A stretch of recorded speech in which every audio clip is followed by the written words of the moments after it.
Hello, this is David with entry number 587, I think. It's Tuesday here in Korea, and I'm obviously back in the room, and I just wanted to come home to record because there are certain waypoints in life.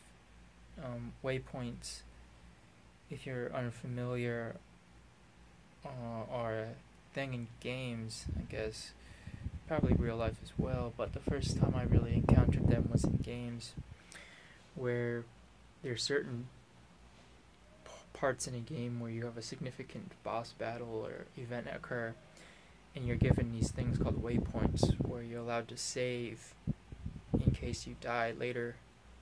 You are allowed to respawn or start over again at these waypoints. And in life, in real life, there's a certain amount of these kind of set points, waypoints, that will always be kind of burned and cemented into our existence. They become part of our character. They become something that really makes us unique, makes us individual. And in my opinion, a large component or a large factor in creating a waypoint is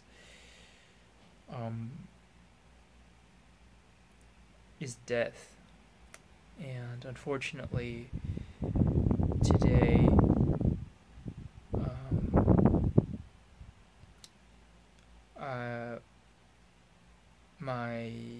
our family dog, Milo, passed away, and it seems as if it was of old age, although it would be right on the kind of border of what would be considered kind of an average lifespan of his species, of his breed. And I want to take this time now, I suppose, to kind of eulogize Milo. I'm sorry if this is really boring, but this is more for me than it is for you, I'll say that. Milo and I never really got along, to be honest, and I think there's a lot of relationships in people's lives, in people's families for that matter, that are like that, where it's not really confrontational, but they never really endear themselves to you, and you never really endear yourself to them. And that's how I would kind of describe the relationship I had with Milo. Things were okay, to be fair, in the beginning, because we got him as a puppy from a pet shop, and he was a normal puppy, young, boisterous, energetic, and had a lot of energy.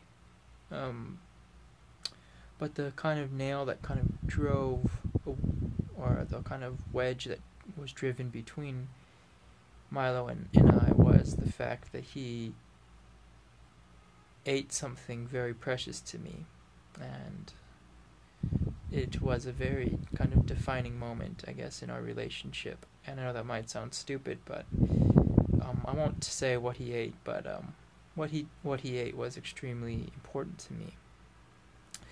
And unfortunately, I allowed that moment to kind of sour him to me. And from then on, Milo became something of a I don't know how to describe it, maybe to be kind, but he was not, let's say, I was not his biggest fan for most of his life. Milo was a small dog, not huge, not tiny. He wasn't like a miniature, or he was a miniature breed, but he wasn't like tiny. He was actually quite large for his breed, which was a miniature pinscher, which is like a tiny Doberman pinscher. Looks like a tiny Doberman pinscher. And to be fair, I probably should have cut him more slack while he was alive, and I probably shouldn't have been the way I was to him. He was a good dog in his later life, pretty much after he was 10. I think we bought him when he was back in like 2013, maybe 2002, really early. Not really early, but like pretty early. So he had a good run, 10 plus years, which I think is a good run for any dog. Yeah, he was just kind of his own spirit. If I was to describe him, he was very headstrong, very independent, but also very dependent with my mother, with which he had a very strong and unique bond that I had never really seen in a dog before. My dad usually is the one who kind of has a kinship with the dogs in our family, but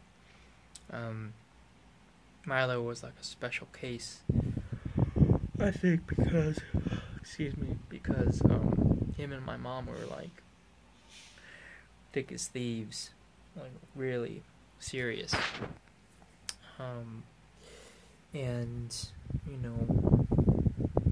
I kind of kept him at a distance.